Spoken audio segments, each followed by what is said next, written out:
السلام علیکم ورحمۃ اللہ وبرکاتہ۔ آج ہمارے ہاں نا آپ جس شخص کو بھی دیکھیں گے نا تو ہر شخص نا ایک ہی گلہ کر رہا ہے، ایک ہی پریشانی میں ڈوبا ہوا ہے، اسے ایک ہی مصیبت ہے جو آئی ہوئی ہے، اور وہ کیا ہے کہ وہ اپنی اولاد کی نافرمانی کی وجہ سے نا ہر شخص پریشان ہے۔ ایک چند عرصہ پہلے نا ایک بھائی مجھ سے خود کہنے لگے کہ بھائی میرا بچہ نا نماز نہیں پڑھتا، آپ نا اسے سمجھائیں کہ وہ نماز پڑھا کرے اور وہ ایسی نماز پہ پابندی سے جائے کرے۔ میں اسے کہتا رہتا ہوں وہ نماز پر نہیں جاتا، اور میں خود وہاں پہ کیا جج کر رہا تھا کہ جو بھائی مجھ سے شکایت کر رہے تھے نا، میں نے خود انہیں کبھی نماز پہ جاتا ہوا نہیں دیکھا، اور وہ کیا کہہ رہے تھے کہ میرا بچہ نماز پر نہیں جاتا۔ My dear brothers and sisters, دنیا کا نا ایک اصول ہے کہ جب آپ زمین میں جو بیج ڈالو گے نا اگر آم کا، تو اس بیج سے جو درخت بنے گا نا، جو پودا نکلے گا، وہ بھی آم کا ہی نکلے گا۔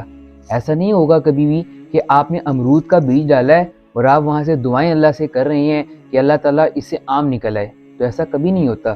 کہ وہ جیسے فرماتے ہیں نا، جیسی کرنی ہوتی ہے ویسی بھرنی ہوتی ہے۔ یعنی اگر دیکھیں نا، آج ہر شخص یہ تو پریشان ہے کہ بھئی میری اولاد نافرمان ہو گئی ہے، میری اولاد جو ہے وہ نیک اعمال نہیں کرتی، میری اولاد جو ہے وہ دین پر عمل نہیں کرتی، دین کے قریب نہیں جاتی، اللہ والوں کے پاس نہیں بیٹھتی۔ مائی ڈیئر بردرز اینڈ سسٹرز، پیچھے مسئلہ کیا ہے؟ مسئلہ وہ میرے اپنے اندر ہے، ہمارے اپنے اندر ہے۔ وہ کیا ہے کہ ہم لوگ خود تو دین کے قریب گئے نہیں ہیں، ہم نے خود تو دین کو فالو نہیں کیا، خود تو دین پہ عمل کرنے کی خود کبھی کوشش کی نہیں ہے، اور ہم خود کی کیا کرتے ہیں، ہماری سوچ یہ ہے کہ ہماری اولاد جو ہے وہ دین کی داعی بنے۔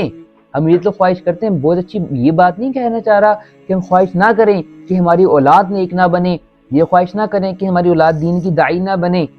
نہیں بھائی، اچھی بات ہے، خواہش کرنی چاہیے، ہر والدین کی خواہش ہوتی ہے کہ ہماری اولاد نیک ہو، صالح ہو، دیندار ہو، دین کی داعی ہو۔ بلکہ ایک مولانا صاحب تو فرما رہے تھے ماشاءاللہ، وہ کہنے لگے کہ بھئی ہمیں یہ اپنی اولاد کی دعا کرنی چاہیے کہ اللہ تعالیٰ ان کو کعبے کا، مسجد نبوی کا امام بنائے، ان کو اس کا مؤذن بنائے۔ یہ دعا کرو، اپنی دعا بناؤ، اس کو اپنا معمول میں اپنے اس کو ایڈ کرو۔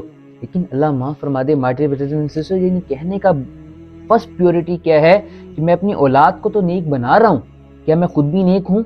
مسئلہ یہاں پہ سارا میرے اندر آ رہا ہے، میرے اندر مسئلہ ہے کہ میں اپنی اولاد کو تو نیک بنانے کے اس میں ہوں، دعائیں بھی کر رہا ہوں، سب کچھ کر رہا ہوں، لیکن میں خود نیک نہیں ہو رہا۔ اور اس میں جو سب سے بڑی جو بات ہے نا، جو ایک مین چیز ہے، وہ کیا ہے کہ دیکھو، سب سے جو چیز وہ فرمانے لگے کہ جو چیز اندر جاتی ہے نا وہی چیز باہر آتی ہے۔ آج میں اپنی اولاد کو حرام لقمہ کھلا رہا ہوں، حرام مال لے کے آ رہا ہوں، حرام مال کے کپڑے ہیں، حرام مال کا ہی کھانا ہے، حرام مال کا ہی پینا ہے۔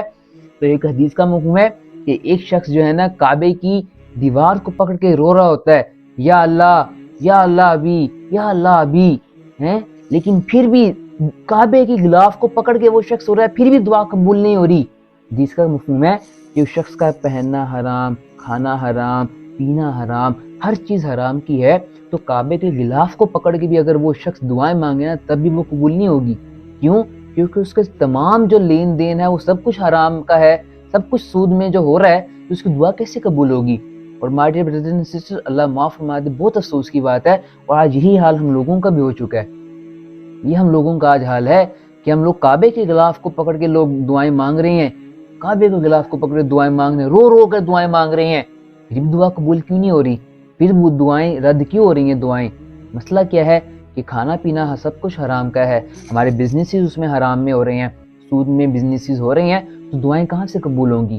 اگر آپ چاہتے ہیں کہ آپ کی اولاد بھی نیک ہو، آپ کی فرما بردار بنے، تو ان کو حرام کا لقمہ نہ لے کر آئیں، حلال کا چاہے 1 روپیہ بھی ہے نا، اور حرام کے جتنے مرضی ہوں، اللہ تعالیٰ اس میں برکت نہیں دیتے، حرام کے 1000 روپے میں، اگر حلال کا 1 روپیہ نا اللہ تعالیٰ اس میں بھی برکت دیں گے۔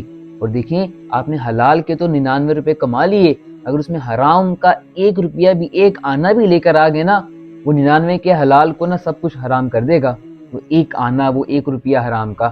تو اسی لیے واقع برداشت کر لیجئے گا، لیکن اپنے گھر میں نا حرام کا لقمہ مت لے کر آئیے گا، کیونکہ جب حرام کا لقمہ گھروں میں آتا ہے نا، زندگی میں آتا ہے، جب پیٹ کے اندر جاتا ہے، تو حرام کام ہی باہر آتے ہیں، حرام معمولات ہوتے ہیں، پھر کیا ہوتا ہے؟ زندگی سے سکون اٹھ جاتا ہے، آپس میں نفرتیں آ جاتی ہیں، محبتیں آپس میں ختم ہو جاتی ہیں۔ یہ آج سب لوگوں کا سب سے بڑا مسئلہ ہے، سب سے بڑا مسئلہ آج یہ ہے۔ اپنی زندگیوں سے حرام مال کو نکال دیں، حرام جتنی بھی معاشیات ہو رہی ہے، جتنے بھی کام ہو رہے ہیں، حرام کو نکال دیں، چاہے وہ حرام مال ہے، چاہے وہ حرام کام ہے، حرام سننا ہے، حرام بولنا ہے، کچھ بھی ہے، جہاں پہ لفظ حرام کا آ جاتا ہے نا تو وہ چیزیں حرام کیا کرتی ہیں، زندگیوں کے سکون کو اڑا کر دے دیتی ہیں، ختم کر دیتی ہیں۔ تو اپنی زندگیوں سے اس حرام مال کو نکال دیں، حلال کا لقمہ لے کر آئیں۔ حلال تھوڑا ہوگا، اللہ اس میں برکت دیں گی، زندگی میں سکون آئے گا، اللہ کی رحمت اور برکتوں کا نزول ہوگا۔ حرام زیادہ ہوگا، کثرت سے ہوگا، برکت نہیں ہوگی، زندگیوں کا سکون نہیں ہوگا، تو کیا ہوگا، بے سکونی کی زندگی ہوگی، آپس میں لڑائی جھگڑے ہوں گے، پھڈے ہوں گے۔ حرام کا مال جہاں پہ حرام جگہ سے آتا ہے اسی طرح حرام کاموں میں ہی جاتا ہے۔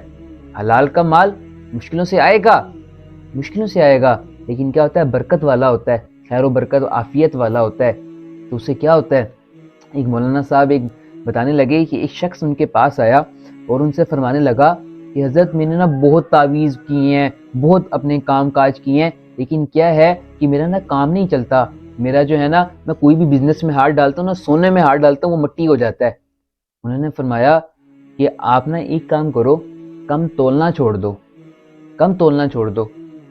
تو وہ شخص کہہ رہا ہے یار عجیب اللہ والا ہے، چلو اچھا اللہ والے کے پاس آئے ہیں تو اس نے کہا ٹھیک ہے حضرت، اس شخص نے کہا ٹھیک ہے حضرت میں اس پہ عمل کروں گا۔ اس بندے کی کریانے کی دکان تھی تو اپنی کریانے کی دکان پر گیا، جہاں پہ وہ 1 کلو تولتا تھا اس میں اس نے زیادہ تولنا، 10-20 گرام اوپر تولنا شروع کر دیا۔ وقت دیکھتے ہی دیکھتے ہوا کیا جی، اب ماشاءاللہ اس شخص کے جو ترازو تھے نا، ترازو بھی سونے کا بن گیا، اس میں جو تولنے والے پتھر تھے وہ بھی سونے کے ہو گئے۔ اچھا جی، ابھی جب اس نے دیکھا کہ بھئی اتنی ریل پیل ہو گئی ہے، لوگوں میں واہ واہ ہو گئی کہ بھئی یہ جو شخص ہے اس سے سودا لو، یہ زیادہ تول کر دیتا ہے پوری مارکیٹ سے۔ اب جب اس نے دیکھا ریل پیل ہو گئی، اب وہ شخص وہ پریشان ہونے لگا کہ ہو سکتا ہے کہ اللہ تعالیٰ نے میری جو اس کا اجر تھا نیکی کا مجھے دنیا میں تو نہیں دے دیا۔ وہ شخص دوبارہ اللہ والے کے پاس گیا، اللہ والے سے کہنے لگا اللہ کے اللہ والو بزرگوں دیکھو میرے تو اللہ نے اتنی رزق میں برکت دی دی کہ میرا سونے کے ترازو ہو گئے ہیں۔ تو وہ شخص سمجھ گئے کہ اب تیر نہ صحیح نشانے پہ جا کر لگا ہے۔ تو اس نے کیا کہا اللہ والے نے کہ جی اب آپ کو اس کا علاج بتاؤں یا اس کی تشخیص کر دوں؟ اس نے کہا جی آپ اس کا علاج بتائیں۔ اس نے جو سامنے نہر جا رہی ہے نا، وہ ترازو اپنے ساتھ لے کر آیا تھا وہ شخص، اس نے کہا اس نہر میں نا یہ سونے کے ترازو جو پتھر ہیں سارے اس میں پھینک دو اور چلے جاؤ۔ اس نے کہا، وہ بندہ سوچنے لگا یار عجیب اللہ والا ہے، کہہ رہا ہے سارے یہ سونے کی یہ ترازو اس میں پھینک دو۔ اس نے کہا ٹھیک ہے جی، پہلے بھی اللہ والے کی بات میں عمل کیا تھا، اب بھی کر لیتا ہوں۔ اس شخص نے کیا کیا کہ وہ ترازو تر نہر میں پھینکا اور اپنے کام پر چلا گیا۔ اب دوسری نہر کے دوسرے پار سے نا ایک شخص اس کا سودا خریدنے کے لیے آ رہا تھا اسی دکان سے۔ جب وہ نہر کراس کرنے لگا نا، اس کا نا پاؤں ٹھوکر لگی اس پہ۔ اس نے شخص نے ہاتھ اٹھا کر دیکھا، اٹھایا وہ سامان، وہ سونے کا ترازو اور وہ پتھر۔ تو وہ پر شخص پریشان ہوا کہ یار کس کا ہے، گاؤں میں ایک ہی دکان ہے جس کا سونے کا ترازو اور پتھر ہے۔ کہتا ہو سکتا ہے کہ چور نہ رات کو چوری کر کے بھاگ رہے ہوں گے، جلد بازی میں یہاں پر چھوڑ کر چلے گئے وہ۔ تو میں جلدی سے وہ شخص اٹھایا، اس نے ترازو اس شخص کی دکان پر پہنچ گیا کہ وہ شخص پریشان نہ ہو رہا ہو۔ جب وہ اس کے پاس گیا، اس نے کہا حضرت یہ دیکھو آپ کا میں سونے کا ترازو اور پتھر لے کر آ گیا۔ اور وہ دکاندار جو سر پکڑ کے بیٹھ گیا، اس نے جوتی پہنے بغیر ہی وہ ترازو اور پتھر پکڑا اور اللہ والے کے پاس پہنچ گیا۔ اس شخص کو کہنے لگا، اللہ والے سے کہنے لگا وہ شخص کہ اللہ والو یہ دیکھو میں تو نہر میں پھینک کر آ گیا تھا اور یہ میرے پاس دوبارہ آ گیا۔ پھر اللہ والے نے کہا کہ بیٹا تو یہی بات سمجھانی تھی کہ حلال کا مال جہاں مرضی ہوگا وہ تیرے پاس آ کر رہے گا، اور حرام کا مال جتنا مرضی سنبھال کر رکھ لو تمہارے پاس سے جا کر رہے گا۔ یعنی کہنے کا مطلب اپنی زندگی میں نا حلال مال کو لے کر آئیں، حرام مال کو نکال دیں، پھر زندگی میں سکون بھی آئے گا، اللہ برکت بھی دیں گے۔ تو اللہ تعالیٰ سے دعا ہے کہ اللہ اس کو سمجھنے کی اور عمل کرنے کی توفیق عطا فرمائے۔ السلام علیکم ورحمۃ اللہ وبرکاتہ۔